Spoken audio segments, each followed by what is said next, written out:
जय शम्भो हर हर महादेव। नमस्कार सँगै हार्दिक स्वागत छ। म गंगा सागर उपाध्याय पोखराबाट। मैले आजको यो भिडियोमा बृहस्पति यानी कि देवगुरु भनिन्छ, गुरु अस्त हुँदाखेरिमा हामीलाई त्यसले के कुरामा प्रभाव पार्दछ त? विशेषतः यो तिथिमितिको कुरा गर्दछु, कहिलेबाट कहिलेसम्म अस्त रहेको छ अनि यसको प्रभाव कहिलेसम्म रहनेछ, सँगसँगै यो बेलामा गर्नै नहुने कर्महरू के हुन् र गर्नै पर्ने कर्महरू के हुन्, हामीले छोड्नै नहुने कर्म के हुन्, त्यसबारेमा विशेष चर्चा गर्दैछु। भिडियो अन्त्यसम्म हेरेर लाभ उठाउनु होला। हो दर्शक मित्र, यो विक्रम सम्वत 2083 साल असार महिनाको 32 गते बिहीबार यानी कि ईस्वी सम्वत 2026 जुलाई महिनाको 16 तारिक दिउँसो 12:55 जाँदा देवगुरु बृहस्पति पश्चिम दिशामा अस्त हुन्छन् र विक्रम सम्वत 2083 साल श्रावण महिनाको 24 गते आइतबार यानी कि ईस्वी सम्वत 2026 अगस्त महिनाको 9 तारिक दिउँसो 12:24 जाँदा पूर्व दिशामा उदय हुनेछन्। असार 32 देखि श्रावण महिनाको 24 गतेसम्म बृहस्पति ग्रह अस्त रहनेछन्। र शास्त्रमा के बताइएको छ भने धर्मसिन्धुमा यावदस्तम गुरु सूक्ष्मम तावत् शुभम न कारयत् उदयेपि दिने शुद्धिम प्रतिच्छेदिने त्रये भनेर बताइएको छ। जस अनुसार के भनेको छ भने गुरु अस्त हुँदाखेरिमा यानी कि बृहस्पति ग्रह अस्त रहँदासम्म कुनै पनि शुभ माङ्गलिक कर्महरू गर्नु हुँदैन। उदय भएपछि पनि 3 दिन शुद्धिको प्रतीक्षा गरेर मात्र शुभ कार्य गर्नुपर्दछ भनेर यो श्लोकले बतायो। जस अनुसार असार महिनाको 29 गतेबाट श्रावण महिनाको 27 गतेसम्म यो उदय र अस्तको 3 दिन अगाडि र 3 दिन पछाडि पनि यसले प्रभाव पार्ने भएको हुनाले असार 29 देखि श्रावण महिनाको 27 गतेसम्म बृहस्पति अस्त ग्रहको प्रभाव लाग्छ, जसलाई सुतक लाग्ने भनिन्छ। 3 दिन अगाडि र 3 दिन पछाडि पनि यो बेलामा विशेषतः किन माङ्गलिक कृत्यहरू गर्नु हुँदैन त भन्दा बृहस्पति ग्रह गुरु, जसलाई गुरु देवगुरु बृहस्पति भनिन्छ र दैत्यका गुरु शुक्राचार्य भनिन्छ। त्यसकारणले यो देवता र दानव दुवैका गुरु शुक्र र बृहस्पति ग्रह अस्त रहँदाखेरिमा हामीले धार्मिक काम कार्य किन गर्नु हुँदैन त भन्दा हामीले जुन पनि कर्म गर्छौं त्यसको फलदाता ग्रह नै अस्त भए पछाडि हामीले फल पाइँदैन भनेको कारणले गर्नाले यो बेलामा माङ्गलिक काम्य कर्महरू नगर्ने भन्ने मान्यता हो। अब के गर्नुहुन्छ त? गुरौ चास्ते नकुर्वीत विवाहादि शुभ क्रियम भनेर निर्णय सिन्धु र विवाह विचारमा पनि के बताइएको छ भने जब गुरु अस्त हुन्छन् अर्थात् सूर्य ग्रहसँग अत्यन्तै नजिक हुन्छन्, तेजहीन हुन्छन् त्यति बेला, र त्यस बेलामा विवाह अनि व्रतबन्ध गृह प्रवेश आदि कुनै पनि काम कार्यहरू गर्नु हुँदैन भनेर बताइएको छ भने धर्मसिन्धुमा पनि के बताइएको छ भने ते गते गुरौ कार्यम नकुर्यात् दान दीक्षणम भनिएको छ। जब बृहस्पति ग्रह अस्त हुन्छन् त्यस्तो समयमा दान, दीक्षा, यज्ञ अनि व्रतारम्भ आदि काम कार्यहरू गर्नु हुँदैन भनेर बताइएको छ।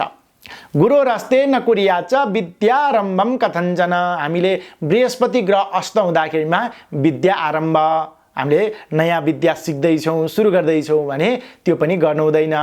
किनभने यस बेलामा देवगुरु बृहस्पति नै अस्त हामीलाई फल दिने ज्ञानकारक हुनुहुन्छ। त्यसकारणले विद्याकारक ज्ञानकारक गुरु नै अस्त हुँदाखेरिमा हामीले नयाँ ज्ञान विद्या आरम्भ गर्नु पनि हुँदैन। गुरोरस्ते तु सम्प्राप्ते सर्वम कार्यम विवर्जयेत् भनेर विवाह पद्धति ग्रन्थ भन्नेमा बताइएको छ। जब बृहस्पति गुरु अस्त हुन्छन् सबै प्रकारका शुभ माङ्गलिक कार्यहरू नगर्नु, चाहे ती विवाह होस् अथवा धार्मिक अनुष्ठान हुन्, यी कुराहरू नगर्नु भनेर बताइएको छ। अब के गर्नुहुन्छ, हामीले के गर्न छाड्नु हुँदैन त भन्ने कुराको बारेमा पनि चर्चा गरौँ। नित्यम नैमित्तिकम चैव कर्म कार्यम यथाविधि गुरौ रवे समीपेपि न तु कार्यम विवाहकम भनेर निर्णय सिन्धुमा बताइएको छ। गुरु देवगुरु जब सूर्यसँग सँगसँगै नजिक भएर अस्त हुन्छन् यस्तो अवस्थामा पनि नित्य गर्नुपर्दछ। के गर्नुपर्दछ? नित्य स्नान गर्नुपर्दछ, सन्ध्या वन्दन आदि कर्म गर्नुपर्दछ। हामीले नित्य गर्दै आएको पाञ्चायन पूजा अथवा आफ्ना देवी देवताको पूजालाई रोक्नु हुँदैन, तर विवाह आदि माङ्गलिक कर्महरू गर्नु हुँदैन। पूर्वारम्भकृतं कर्म गुरुरस्ते न दोषभाग भनेर धर्मसिन्धुमा पनि बताइएको छ। गुरु अस्त भए तापनि पहिला सुरु गरेको कर्मलाई हामीले निरन्तर बनाउनलाई भने यसले केही पनि असर गर्दैन। जस्तो घरको जग राखिसक्नु भएको थियो, निरन्तर घर बनाउने काम गर्नलाई यसले रोकावट गर्दैन। पुस्तक लेख्ने काम पहिला नै सुरु गरिसक्नु भएको थियो, यो बेलामा अस्त भए तापनि हामीले रोक्न जरुरत छैन। कुनै पनि पाठ सुरु गरिसक्नु भएको थियो, आफूले स्वाध्यायनको लागि अगाडि बढाउनुहोस्, अथवा गुरुसँग पाठ पढ्दै हुनुहुन्थ्यो, यो बेलामा निरन्तर अगाडि बढाउन भयो यदि तपाईले पहिला नै सुरु गर्नुभएको थियो भने। अथवा हामीले भनौँ आइतबारे व्रत बसेका थियौँ, सोमबारे व्रत बसेका थियौँ, मङ्गलबारे व्रत, कुनै पनि व्रत पहिला नै आरम्भ गरिसकेका थियौँ भने यो बेलामा त्यो व्रतलाई निरन्तरता दिन अवश्य पनि हुन्छ। त्यसकारणले हामीले यो कुरा दुविधा नगरौँ कि कुनै पनि व्रत ल बृहस्पति अस्त छ, यो बेला त बस्नै हुँदैन, त्यो नराखौँ। हामीले अघि पनि यहाँ बताइयो पूर्वारम्भकृतं कर्म गुरुरस्ते न दोषभाग, धर्मसिन्धुमा बताइयो पहिला थालेको कार्यलाई, पहिला थालेको व्रतलाई यो बेलामा निरन्तरता दिनको लागि केही पनि असर पर्दैन। तर नयाँ भने नथालौँ भन्ने कुरा हो। दानम जपस तथा होम तीर्थयात्रा विशिष्टया अस्तो गुरौ न लिप्येत पुंसाम धर्मार्थमिच्छथा भनेर स्मृति चन्द्रिकामा बताइएको छ। बृहस्पति अस्त हुँदा पनि दान गर्न, सामान्य दान गर्नको लागि, जप गर्नको लागि, आफ्नो नित्य जपको लागि, होम गर्नको लागि, नित्य हवनको लागि, तीर्थयात्रा भनेको हामी पहिला पहिला गइरहेको तीर्थ देवताहरूको दर्शन गर्नको लागि र पहिला नै हामी त्यो तीर्थमा अथवा ती देवताको दर्शन गरिरहेका थियौँ भने यस्तो अवस्थामा पनि दोष लाग्दैन। यो गरियो भने धर्मार्थका लागि हामीले कुनै पनि यसले नकारात्मक प्रभाव पार्दैन भनेर बताइएको छ। अब हामीले यहाँनिर के बुझ्न जरुरत छ भने, स्पष्ट हुन जरुरत छ भने, स्नान गर्नको लागि, सन्ध्या गर्नको लागि, पाञ्चायनी पूजाको लागि, दुर्गा पूजाको लागि, चातुर्मास व्रत जुन यही बेलामा आरम्भ हुन्छ त्यो आरम्भ गर्नको लागि पहिला पहिला चातुर्मास व्रत बस्नु भएको थिएन भने यो बेलामा सकेसम्म नगरौँ। तर पहिला पहिला पनि बस्दै आउनु भएको थियो भने यो बेलामा पनि बस्नुहुन्छ। अब एकादशीको व्रत बस्न अवश्य पनि हुन्छ। तुलसी पूजा, विवाह, अनि तुलसी रोपण, तुलसीको मठमा हवन गर्नको लागि, रामनवमी आदि व्रतहरू गर्नको लागि, यी सबै कर्महरूको लागि, श्राद्धको लागि भयो, तर्पणको लागि भयो, आसो मृतकको क्रियाकर्म गर्नको लागि भयो, अथवा न्वारण गर्नको लागि भयो, अनि अन्नप्राशन गर्नको लागि भयो। यी अर्को गति नभएका, अन्नप्राशन महिनाअनुसार जोड्ने हो, अनि यो जोर महिना बिजोर महिना भनेर हामीले छोराछोरीको भनिन्छ।